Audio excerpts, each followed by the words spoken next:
สบายดีมื้อนี้จะเอาเรื่องวิชาวิเคราะห์หลักทรัพย์บทที่6ว่าด้วยการวิเคราะห์ Technical Analysis วัตถุประสงค์ของบทนี้เพื่อให้เราเข้าใจถึงแนวคิดการวิเคราะห์ทางด้านเทคนิคว่ามีประโยชน์ต่อการตัดสินใจการลงทุนแนวใดอันที่2เพื่อให้เราเข้าใจถึงความสำคัญของแนวโน้มและก็เส้นแนวโน้มอันที่3เพื่อให้เราเข้าใจรูปแบบของราคาและรูปแบบของราคาที่บ่งบอกถึงทิศทางต่อเนื่อง continuous pattern และก็รูปแบบของราคาที่บ่งบอกถึงการเปลี่ยนทิศทางหรือว่าการกลับตัว reversal pattern เรามารู้จักกับการวิเคราะห์ปัจจัยทางด้านเทคนิคก่อนโดยทั่วไปแล้วการวิเคราะห์หลักทรัพย์จะแบ่งออกเป็นภาพรวมสองด้านหลักๆหรือว่า2แบบหลักๆอันที่1คือการวิเคราะห์ปัจจัยทางด้านปัจจัยพื้นฐานซึ่งว่าเขาจะได้มาจากการค้นหากิจการ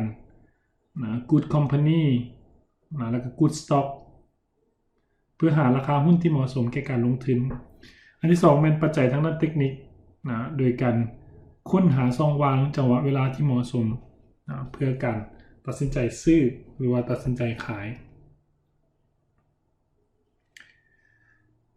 ซึ่งว่าการวิเคราะห์ปัจจัยพื้นฐานกับปัจจัยด้านทางด้านเทคนิคก็จะได้มาจากการวิเคราะห์อุตสาหกรรมและก็เศรษฐกิจบริษัทเพื่อให้เขาได้ good company แล้วเขาก็ไปประเมินมูลค่าหุ้น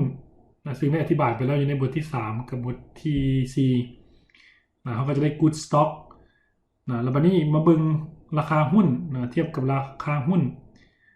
แล้วเขาจะควรซื้อหรือว่าขายหุ้นตอนไหนสิ่งที่เป็นตัวประกอบก็คือการวิเคราะห์ปัจจัยทางด้านเทคนิคในการประกอบการตัดสินใจของเรานั้นการวิเคราะห์ทางด้านปัจจัยทางด้านเทคนิคเป็นการศึกษาพฤติกรรมของหุ้นโดยอาศัยรูปแบบเส้นกราฟจากปริมาณหรือว่ามูลค่าการซื้อขายหุ้นเพื่อจุดประสงค์ในการคาดการณ์แนวโน้มของราคาในอนาคตและค้นหาช่วงเวลาที่เหมาะสมต่อการซื้อหรือสัญญาหรือว่าสัญญาณการขายมันจะมี buy signal กับ sell signal แล้วเป็นอย่างล่ะเขาจึงมีความเชื่อที่ว่ากราฟราคาและปริมาณการซื้อขายในอดีตจะบ่งบอกถึงพฤติกรรมหุ้นและนำมาใช้เพื่อคาดการณ์ราคาหุ้นในอนาคตได้เหตุผลทวิตย้อนว่าพฤติกรรมของราคาหุ้นที่แสดงออกมาในแต่ละวันหรือว่าแต่ในช่วงเวลานั้นได้บอกเหตุการณ์ทุกสิ่งทุกอย่างที่เกิดขึ้นไปแล้วตัวอย่างการเปลี่ยนแปลงทางด้านเศรษฐกิจการเงินอุตสาหกรรมอื่นๆมันสะท้อนไปในตัวอุปสงค์อุปทานของหุ้นไปแล้วอุปสงค์ก็คือความต้องการซื้อแล้วก็อุปทานเป็นการขายเฮ็ดให้ราคาหุ้นมีการเปลี่ยนแปลงขึ้นหรือว่าลง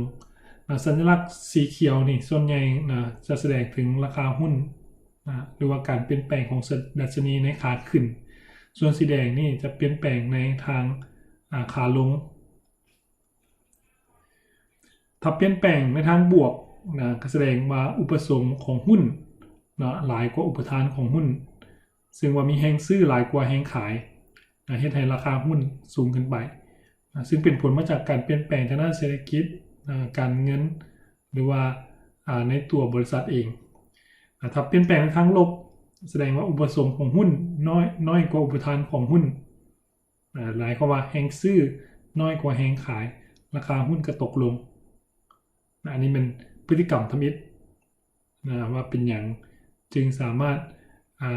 ใช้กราฟเทคนิคในการอธิบายราคาได้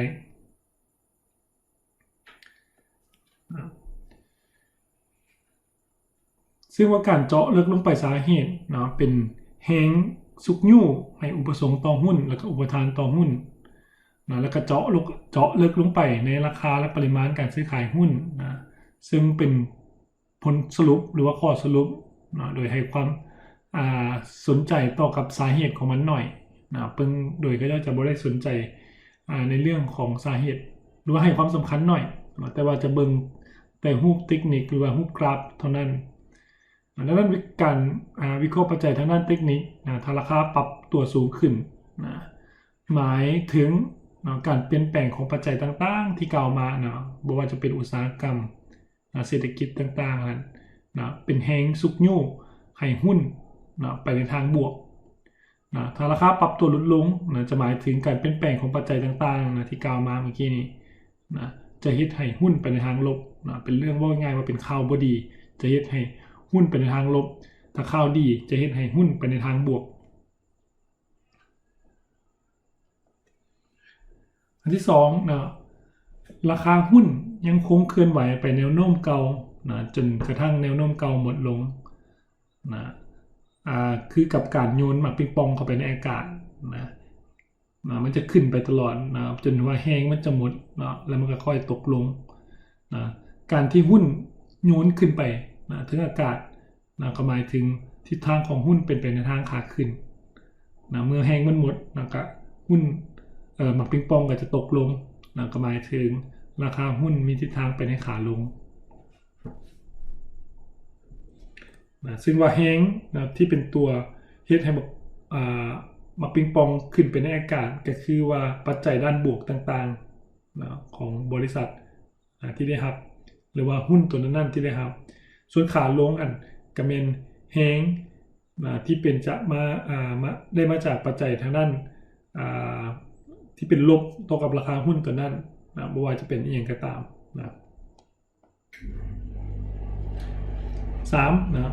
รูปแบบหรือพฤติกรรมของหุ้นที่เกิดขึ้นในอดีตสามารถนำมาใช้ในปัจจุบันและก็อนาคตได้เขาจะบอกว่าประวัติศาสตร์มักซ้ำร้อยตัวมันเองซึ่งว่าในอดีตที่ผ่านมาถ้าหุ้นมีลักษณะเป็นแนวนี้มีรูปแบบการเปลี่ยนแปลงในขาขึ้นเป็นรูปต่างๆถ้าในอดีตเป็นแนวนั้นปัจจุบันถ้ามีลักษณะคล้ายๆคือเก่ามันก็สามารถเอารูปในอดีตมาอธิบายสถานการณ์ในปัจจุบันได้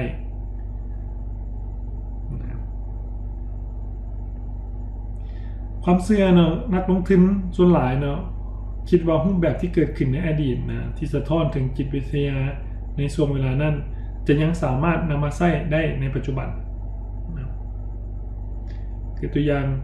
วิกฤตการณ์ทางด้านการเงินต่างๆในอดีตว่าจะเป็นต้มยำกุ้ง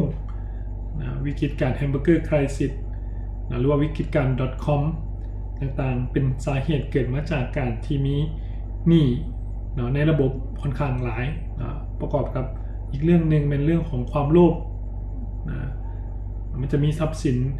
ที่ให้ได้รับผลตอบแทนสูงหลายในช่วงนั้นทั้งสองอันนี้มันซ้ำร้อยเสมอและก็ในปัจจุบันนี้แนวโน้มหรือว่าทิศทางหลายคนก็เชื่อว่าจะเป็นคือกับในอดีตก็คือว่ามีหนี้ในระบบหลายและก็มีการเก็งกำไรหรือว่ามีความโลภอยู่ในระบบนั้นหลายคนก็มีการคาดการณ์ว่าในปี 2020-2021 อาจจะเกิดวิกฤตเศรษฐกิจแต่ว่าอันนี้ก็ขึ้นอยู่กับวิจารณญาณของแต่ละคน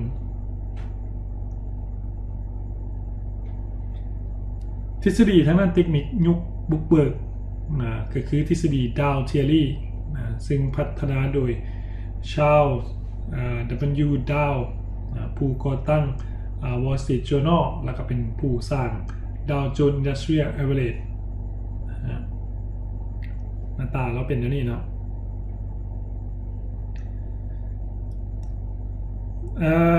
เราอธิบายว่า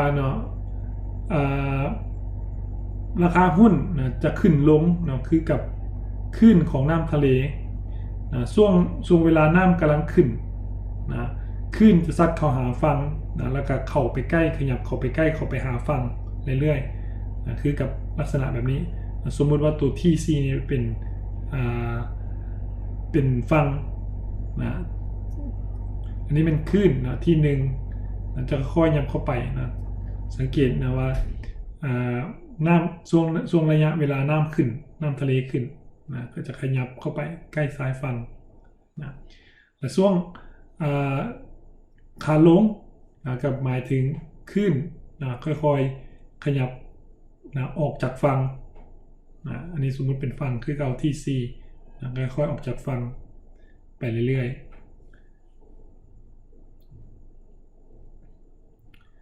ทฤษฎีดาวเนาะบอกว่าแนวโน้มขาขึ้นนะ up trend หรือว่า bullish นะ bullish มาจากกระทิงหมายถึงว่าเป็นแนวโน้มขาขึ้นนะเขาจะมักใช้คำว่า bullish อยู่ในตลาดหุ้นต่างๆนะเป็นแนวโน้มขาขึ้นนะเปรียบเหมือนกับกระทิงนะที่จ้องนะจะเอาเขามันไปซนคนหรือว่าตามันสักขึ้นนะเขาจะเรียกว่าเป็น bullish นะส่วนแนวโน้มขาลง down trend นะหรือว่า bearish นะเปรียบเหมือนกับหมีนะหมีมันจะตะปบเหยื่อนะมันจะจ้องลงไปทั้งลุมนะก็เปรียบเหมือนกับหุ้นในทิศทางขาลงซึ่งวันแนวโน้มขาขึ้นนะจุดยอดและจุดต่ำสุดนะที่เกิดขึ้นจะต้องอยู่สูงกว่าจุดยอดและจุดต่ำสุดของอันก่อนหน้านั้นนะและก็แนวโน้มขาลงนะจุดยอดและจุดต่ำสุดที่เกิดขึ้นจะต้องอยู่ต่ำกว่าจุดยอดและจุดต่ำสุดที่อยู่ก่อนหน้านั้นนะเขากลับไปเบิ่งแนวโน้มขาขึ้นนะจะเห็นว่าที่2นะจะใหญ่กว่าที่1นะที่เป็นท็อปนะส่วน B นี่เป็นบัตตอมนะ B2 จะอยู่สูงกว่า B1 B3 จะอยู่สูงกว่า B2 นะแล้วก็สูงกว่า B1 นะที่เกิดเส้นเดียวกันอันนี้เป็นแนวโน้มขาขึ้นส่วนแนวโน้มขาลงนะก็จะปิ้นกันนะตัวอย่างที่ C นะจะอยู่สูงกว่าที่5นะที่นี่มันหมายถึงว่าที่1นี่มันหมายถึงว่าระยะเวลาที่1นะอาจจะเป็นมื้อนี้นะที่2เป็นมื้ออื่นนะที่3เป็นมื้อฮื้อนะที่4เป็นมื้อที่4มื้อที่5ต่อไปอันนี้เป็นแนวโน้มขาขึ้นกับแนวโน้มขาลงซึ่งว่าแนวโน้มของหุ้นนะจะแบ่งตามระยะเวลานะซึ่งแบ่งออกเป็น3ประเภทหลักๆแนวโน้มใหญ่นะเป็นprimary trend นะกินระยะเวลาประมาณ200วันขึ้นไปนะอาจยาวถึง4ปีแนวโน้มฮ้องนะ intermediate trend นะเป็นแนวโน้มระยะกลางนะอาจจะกินเวลาประมาณ3อาทิตย์นะถึง3เดือนนะ25วันนะถึง200วันแนวโน้มฮ้องรวมตัวกันก็จะกลายเป็นแนวโน้มใหญ่แนวโน้มย่อยนะ minor trend นะเป็นส่วนหนึ่งของแนวโน้มฮ้องระยะเวลาก็จะประมาณเป็นรายวันนะไม่เกิน3อาทิตย์อันนี้เป็นส่วนประกอบของแนวโน้มฮ้องตัวแนวโน้มย่อยจะเป็นส่วนประกอบของแนวโน้มฮ้องแล้วก็เป็นส่วนประกอบของแนวโน้มใหญ่ซึ่งว่าแนวโน้มของหุ้นนะแนวโน้มใหญ่เปรียบเหมือนกระแสน้ำนะกระแสน้ำอยู่ในโลกนี้นะในน้ำทะเลจะมีกระแสน้ำเขาจะเคยมีการเอาหมักบอลลูนนะไปทดสอบนะแล้วก็ปล่อยให้ไปนะปล่อยไปในทะเลนะแล้วก็ทดสอบว่ามันมีกระแสน้ำแท้หรือบอแล้วเขาจะทดสอบมาปรากฏว่าหมักบอลลูนหันกลับมาบนเก่านะปรับมาบริเวณเก่านะหลังจากปล่อยไป1ปีหรือว่า2ปีนะอันนั้นหมายถึงเป็นแนวโน้มใหญ่แนวโน้มฮ้องเนาะเปรียบเสมือนคลื่นส่วนว่าแนวโน้มใหญ่ย่อยเปรียบเสมือนฟองคลื่น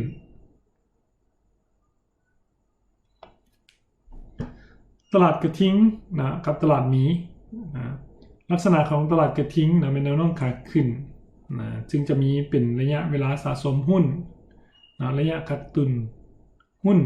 นะแล้วก็ระยะตื่นทองเดี๋ยวเขาก็เบิ่งกราฟเนาะ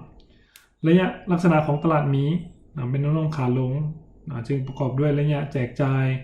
ระยะขวัญเสียแล้วก็ระยะควบรวมกำลังอันนี้เป็นสีเขียวนี่เป็นระยะตลาดหุ้นขาขึ้นนะหรือว่าเป็น bullish นะซึ่งจะประกอบด้วยระยะสะสมหุ้นนะค่อยๆนะฟื้นตัวจากเศรษฐกิจหรือว่าตลาดดัชนีลงมาจุดต่ำแล้วนะและก็เริ่ม ตุนหุ้นนะหมายถึงว่าสะสมหุ้นเข้าไปนะตื่นท้องนะเมื่อเพื่อคนหลายๆหัวนะมันเริ่มได้กำไรกันหลายนะคนก็จะเข้ามาซื้อนะซื้อขายกันหลายๆนะเฮ็ดให้ตลาดถูกผลักดันขึ้นไปอีกนะผลักดันดัชนีหุ้นขึ้นไปนะซึ่งว่าเขาในปัจจุบันนี่นะโดยเฉพาะอยู่ในตลาดอเมริกาเนาะเป็นระยะตื่นทองอยู่ในระยะตื่นทอง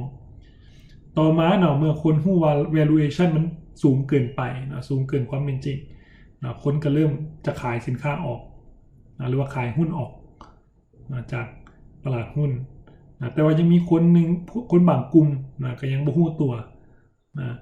ก็เข้ามาเล่นหุ้นอยู่นะสุดท้ายฮู้ว่า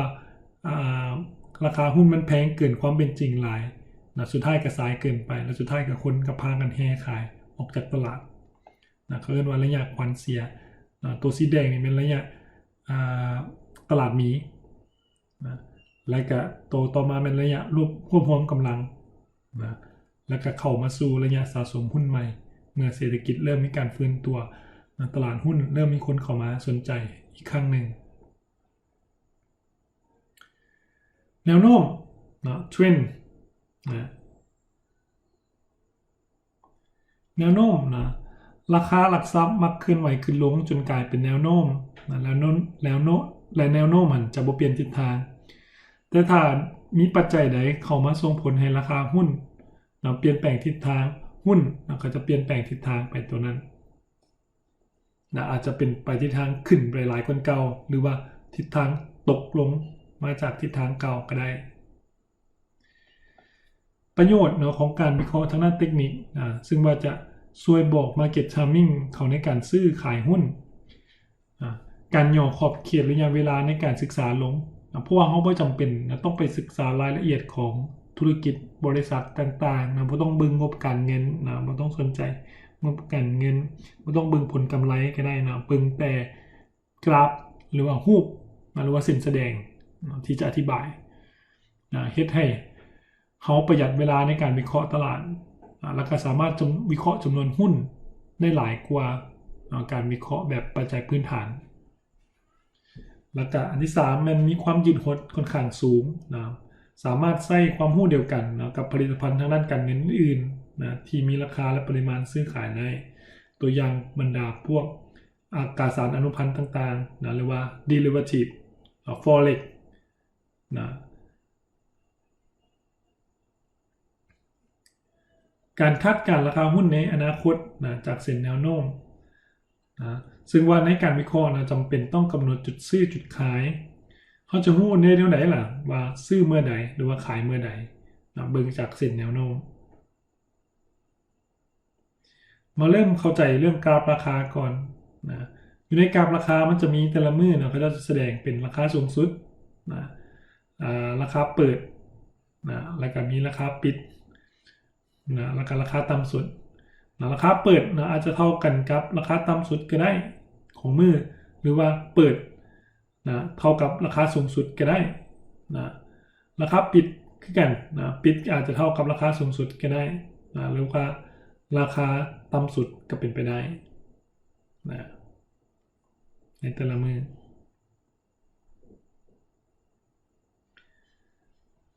นะเวลาเขาเบิ่งเขาต้องเบิ่งอย่างใดล่ะนะอยู่ในกราฟเส้นแสดงกันนะก็เบิ่งแสดงกราฟราคาตัวข้างถึงนี่ตัวในซองสีฟ้านี่เป็นราคาหุ้นในหุ้นตัวใดตัวหนึ่งอันนี้เป็นแกนนอนนี่เป็นระยะเวลาและตัวอยู่ในกรอบสีแดงนี่เป็นปริมาณซื้อขายหุ้นแต่ละมื้อ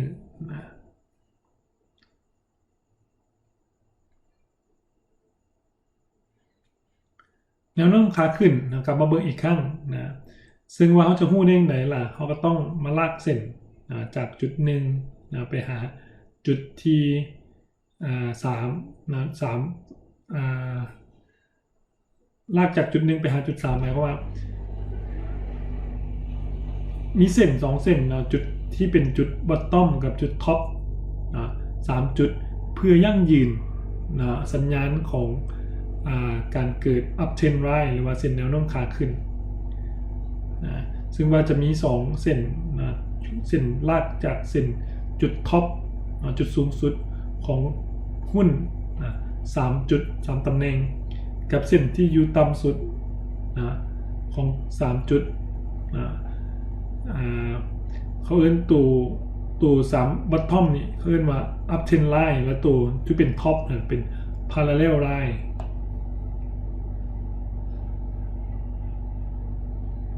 แนวโน้มขาลงกับเส้นเดียวกันต้องยั่งยืน3 จุดของการเปลี่ยนแปลงของราคาคือจุดท็อป3 จุด 3 ตำแหน่งแล้วก็จุดบอททอม3 ตำแหน่งซึ่งว่าตัวดาวเทรนด์เขาจะบอกว่าดาวเทรนด์เป็นตัวท็อปของมันจุดตัวเชื่อมต่อของจุดสูงสุด3 ตำแหน่งเขาเรียกว่าดาวเทรนด์ไลน์ส่วน parallel line จะเป็นอยู่บอททอม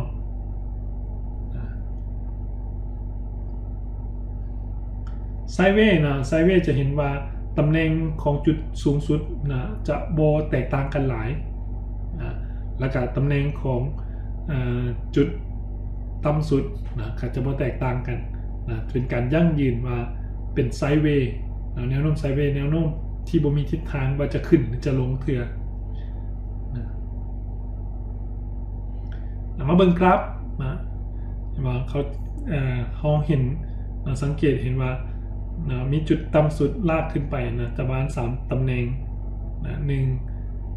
อันนี้ท็อปนี่ก็เป็น1 3ตัวนี้อาจจะเป็น5 2 4 6อย่างนี้เป็นการยั่งยืนว่าเป็นแนวโน้มขาขึ้นแนวโน้มขาลงก็เส้นเดียวกันบ่จำเป็นต้องขนานกันก็ได้แต่ว่าคอยฮู้ว่าตำแหน่งของทั้ง3 จุดนั้นมันต่ำตัวบอททอมของ3 จุดนั้นตัวบอททอมตัวล่าสุดนั้นมันอยู่ต่ำกว่าบอททอมก่อนหน้านั้นกับตัวท็อป3 จุดอยู่ต่ำกว่า3 จุดที่กล่าวมาเมื่อกี้นี้แนวโน้มไซด์เวย์กันจะบ่เห็นจะแจ้งว่ามันจะไปทิศทางใดสังเกตเห็นว่าตัวท็อปมันจะอยู่ใกล้เคียงกันตัวบอททอมคือกันเห็นว่าอยู่ตามเส้นตัวนี้จะบ่มีความแตกต่างกันปานใดก็เลยยังบ่ฮู้ว่าทิศทางต่อไปมันจะขึ้นหรือมันจะลงถ้าสมมุติว่ามันเบรกจุดท็อปตัวนี้ไปจัก 2-3 สัญญาณก็แสดงว่าเป็นการยั่งยืนแนวโน้มขาขึ้นหรือว่าเบรกตัวไล่ตัวเส้นลุ่มนี่ไปแล้วก็ตัวท็อปกับบอททอมยั่งยืนอีก3 จุดก็แสดงว่าเป็นแนวโน้มขาลงอันนี้เป็น up trend line ของหุ้นใน2 จุด2 เวลาแนวโน้มขาลงตัวนี้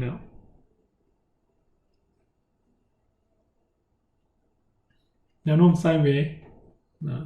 แนวโน้มออกไปทั้งข้างมันตัวนี้แนวรับแนวต้านแนวรับแนวต้านเป็นหมายถึงเขาว่าเข้าใจตัวนี้ก่อนเวลาจื้อหรือว่าเข้าใจคำว่าแนวรับแนวต้านมันหมายความว่าจังไหนแนวรับไว้บ่ให้หุ้นมันตกแนวต้านไว้บ่ให้มันขึ้นบางทีต้านจะกลายเป็นรับจะกลายเป็นต้านคล้ายๆกับวิทยายุทธจีนเลยดังนั้นแนวรับหมายถึงว่าหลายเทื่อที่หุ้นตกลงไปถึงระดับจุดใดจุดหนึ่งแล้วจะมีคนเข้ามาซื้อเพื่อดันหุ้นสูงขึ้นไปนะครับหมายความว่าหุ้นตกลงไปแล้วคนเห็นว่าคนส่วนใหญ่เห็นว่าราคาหุ้นมันถึกเกินไปแล้วคนก็เข้ามาซื้อเพื่อพยุงให้หุ้นดีดกลับขึ้นไปไม่ให้มันตกเกินไปตกไปหลายกว่านี้ส่วนแนวต้านหลายเทื่อที่หุ้นขึ้นไปสูงแต่ว่ามันบ่ผ่านแนวต้านเนื่องจากว่าคนเห็นว่ามันแพงเกินไปละหรือว่าได้ต้องขายออกเพื่อเอากำไรจากราคาหุ้นตัวนี้ก็เลยคิดให้บ่ไกลเพดานตัวนี้หรือว่าแนวต้านตัวนี้แต่บางครั้งมันจะมีปัจจัยบางอย่างที่เป็นข่าวดีของบริษัทหรือว่ามีการเปลี่ยนแปลงของบริษัทอันนึงเฮ็ดให้บางเทื่อราคาหุ้นทะลุแนวรับ ลงไปหรือว่าทะลุก่ายแนวต้านขึ้นไปได้นะอันนี้ก็มีหลายๆครั้งนะที่ว่ามีปัจจัยอื่นนะมาช่วยนะความสั้นและการดีดตัวนะเส้นแนวโน้มเนาะอาจจะมีหลายเส้นนะและสามารถเปลี่ยนปรับเทรนเป็นมุมต่างๆได้ย้อนว่าความสั้นนะหรือว่าการดีดตัวของราคาเนาะอาจเฮ็ดให้เปลี่ยนแปลงเส้นแนวโน้มต่างๆขึ้นมาได้นะซึ่งว่าทั้งสองอันนี้เป็นผลมาจากมีปัจจัยเฮ็ดให้ความสั้นหรือว่าแนวโน้มของหุ้นมีการเปลี่ยนแปลงไปตัวอย่างการดีดตัวนะอันนี้เป็นสินก็สินความสั้นโทษนะเขาอาจจะสามารถเปรียบเทียบได้หลายอันว่าจุดใดเป็นจุดใดนะเบิ่งว่าจุดนี้เป็นแนวโน้มขาขึ้นนะเส้นนี้ก็เป็นแนวโน้มขาขึ้นนะไปเทียบกับจุดใดนะเพื่อว่าเขาเพราะว่าแต่ละคนมันเขาเจ้าซื้อหุ้นนะอยู่ในตำแหน่งที่แตกต่างกันดังนั้นจุดความสั้นและการดีดตัวของแต่ละคนหั่นบ่คือกันนะเวลาลากเส้นเรื่องต่อมานะเป็นเรื่องที่สำคัญนะเป็นรูปแบบการเปลี่ยนแปลงแนวโน้มนะ reversal pattern การเปลี่ยนแปลงแนวโน้มหมายความว่าจังได๋หมายความว่าเปลี่ยนแปลงจากแนวโน้มเก่าเนาะบางเทื่อหุ้นเป็นแนวโน้มขาขึ้นนะสุดท้ายมาเปลี่ยนแปลงเป็นแนวโน้มขาลงหุ้นเป็นแนวโน้มขาลงนะมีแนวโน้มใหม่เกิดขึ้นนะจากขาลงกลายเป็นขาขึ้นมาเบิ่งนะลักษณะนะของหุ้นที่มีการเปลี่ยนแปลงแนวโน้มอันที่1เป็นรูปแบบหัวบาลัย head and shoulder นะ head and shoulder จะเป็นลักษณะแนวนี้นะขึ้นไปนะจะเป็น shoulder เบื้องเล็บนะแล้วก็มี head นะแล้วก็มีshoulder อีกเบื้องหนึ่งไหล่เบื้องซ้ายกับไหล่เบื้องขวาแล้วก็มีหัวอยู่บนนี้นะซึ่งว่าจะมีเส้นคอนะเรียกว่า neckline นะถ้าตกจากบาไหล่เบื้องขวานะและบ่สามารถทะลุผ่าน neckline ได้นะแสดงว่ายั่งยืนการเกิดดาวเทรนนะจากแนวโน้มขาขึ้นกลายมาเป็นแนวโน้มขาลงอันนี้เป็นหัวบาไหล่รูปแบบสมิธรูปแบบที่2เป็น reversal head and shoulder คล้ายๆกันนะแต่ว่าเอารูปเมื่อกี้นี่มาปิ้นนะจากแนวปิ้นหัวมันออกกับหัวมันลงมาลุมนะอันนี้แมนบาไหล่คือกันนะบาไหล่อยู่เบื้องซ้ายนะอันนี้เป็นหัวนะและกันนี้บาไหล่เบื้องขวานะจากแนวโน้มขาลงนะลงมาหาหัวนะแล้วก็มีบาไหล่นะทะลุผ่านเส้นคอนะเรียกว่า neckline นะบ่สามารถทะลุ neckline ได้นะก็เปลี่ยนแปลงเป็น uptrend นะถ้าเกิดขึ้นเป็นลักษณะนี้แปลว่าจะมีการเปลี่ยนแปลงแนวโน้มนะจะกลายเป็นแนวโน้มขาขึ้นนะถ้าเราฮู้ว่าเกิดลักษณะนี้แล้วมันบ่สามารถทะลุผ่าน neckline ได้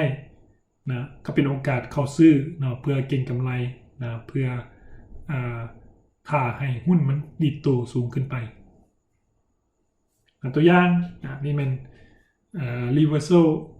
head and shoulder เห็นไหมมันมีบาไหล่เบื้องซ้ายมีหัวนะแล้วก็มีบาไหล่เบื้องขวานะทะลุผ่าน neckline นะบ่สามารถทะลุผ่าน neckline ได้นะก็เป็นแนวโน้มขาขึ้น triple top นะแล้วก็ triple bottom นะเมื่อกี้มีหัวเดียวนะการนี้มันมี3หัวนะคือกับการคือกับราคาหุ้นที่พยายามจะดันให้ผ่านแนวต้านนะ3ขั้นนะแต่ว่าก็บ่สามารถผ่านได้นั่นจึงเกิดการเปลี่ยนแปลงทิศทางหรือว่าการเปลี่ยนแปลงแนวโน้มนะขึ้นมาเมื่อกี้นี้นะ1 2 3นะและบ่สามารถผ่าน neckline ได้อีกครั้งหนึ่งนะก็ให้เกิดเป็นเปลี่ยนแปลงแนวโน้มอันนี้คือปิ้นกันนะเอาหัว ขึ้นเทิงตัวนี้ออกว่าลงลุมนะก็มีบาลัยนะแล้วก็บ่สามารถผ่านแนวต้านตัวนี้ได้3ครั้งหรือว่ามี3หัวนะก็เลยกลายเป็นเปลี่ยนแปลงทิศทางจากแนวโน้มขาลงกลายเป็นแนวโน้มขาขึ้น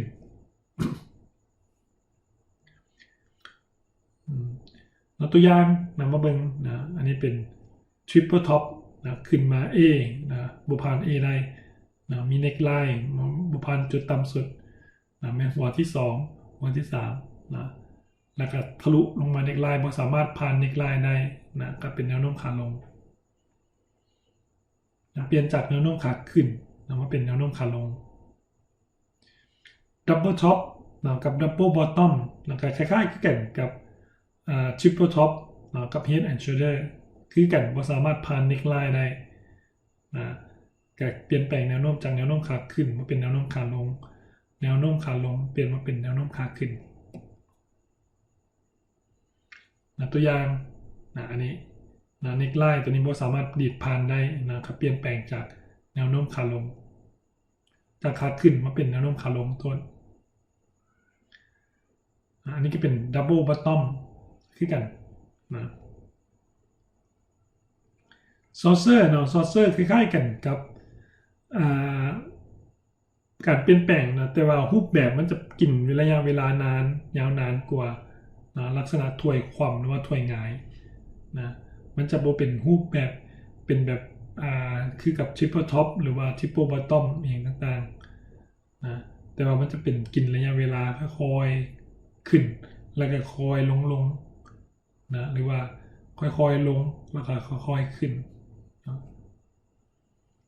มันคือจากลักษณะตัวนี้นะ saucer ครับนะ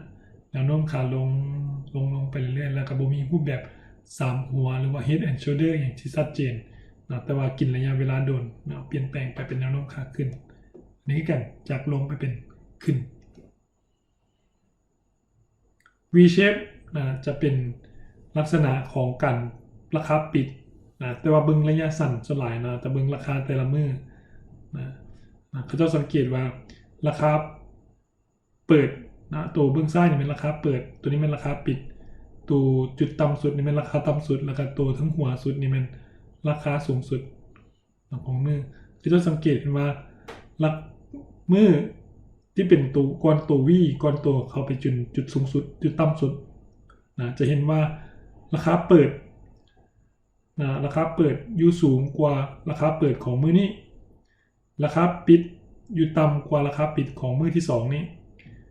แล้วมือต่อมานะราคาเปิดอยู่สูงกว่ามือราคาเปิดมือที่2นี้ราคาปิดอยู่สูงกว่ามือที่2นี้นะก็เฮ็ดให้เกิดการเปลี่ยนแปลงจากลงไปเป็นขึ้นนะแต่ว่าเป็นระยะสั้นนะอันนี้เกี่ยวอยู่ในทางตรงกันข้ามนะอันต่อมาเป็น broadening formation นะ broadening เป็น formation นะจะเป็นลักษณะคือรูป3แจแต่ว่าขยายออกไป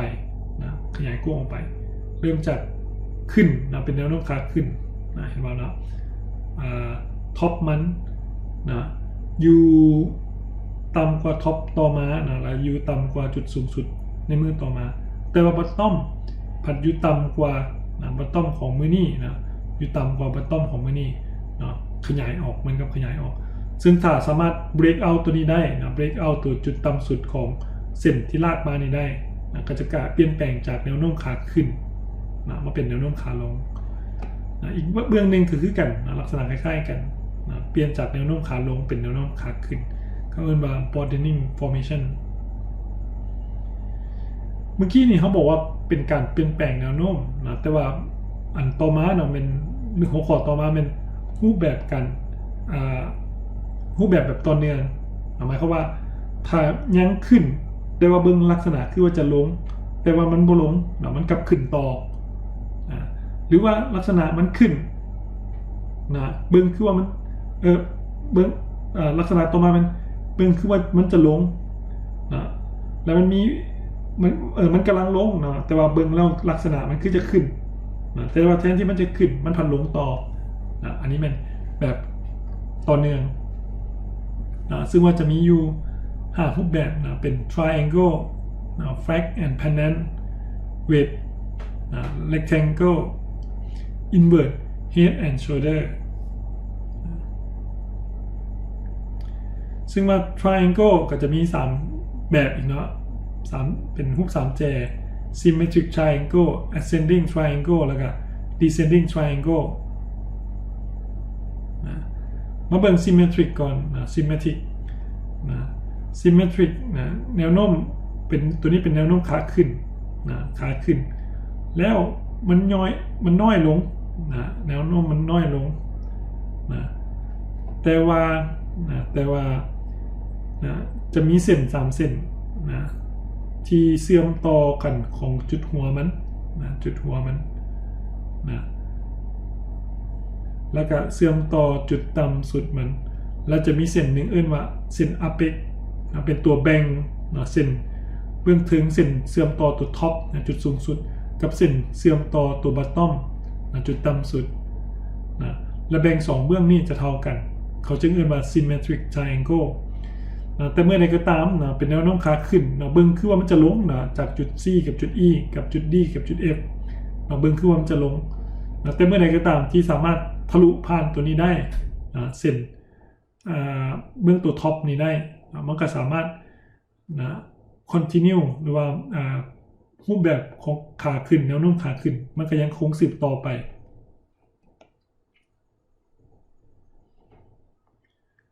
เบิ่งตัวอย่าง symmetric triangle เบิ่งลักษณะนี้เป็นแนวโน้มขาขึ้นแต่ว่าเบิ่งมันคือจะลงเหมือนจะลง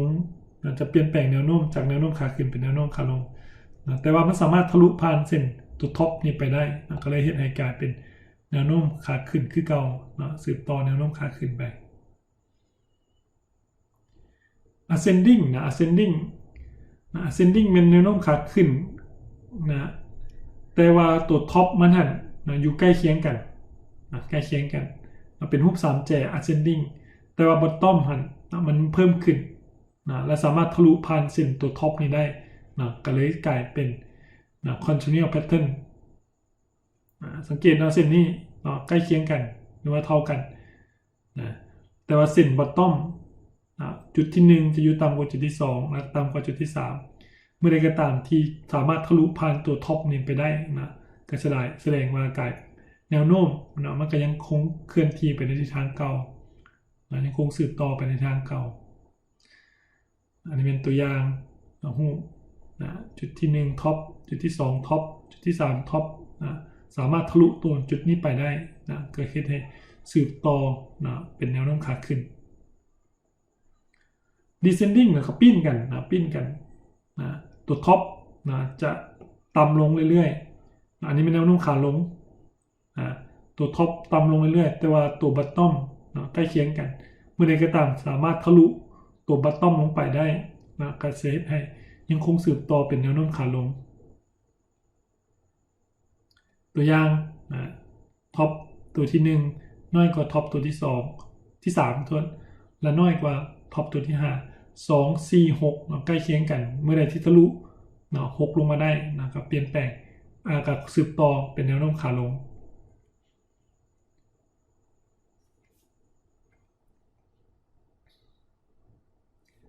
แฟกและ pennant แฟกก็เป็นคือกับรูปธงตัวนี้ท็อปตัวที่1เบิ่งคือว่ามันจะลงเป็นแนวโน้มขาขึ้นตอนนี้แล้วเบิ่งคือว่าจะลงจุดบอททอมตัวนี้ต่ำกว่าจุดบอททอมตัวนี้สูงกว่าตัวนี้สูงกว่าตัวนี้ตัวท็อปจุดสูงสุดก็ต่ำลงเรื่อยๆแต่เมื่อไหร่ก็ตามสามารถทะลุจุดเส้นที่ลากเป็นขนานกันระหว่างบอททอมกับท็อปได้ก็ยังคงสืบต่อเป็นแนวโน้มขาขึ้นเพนแนน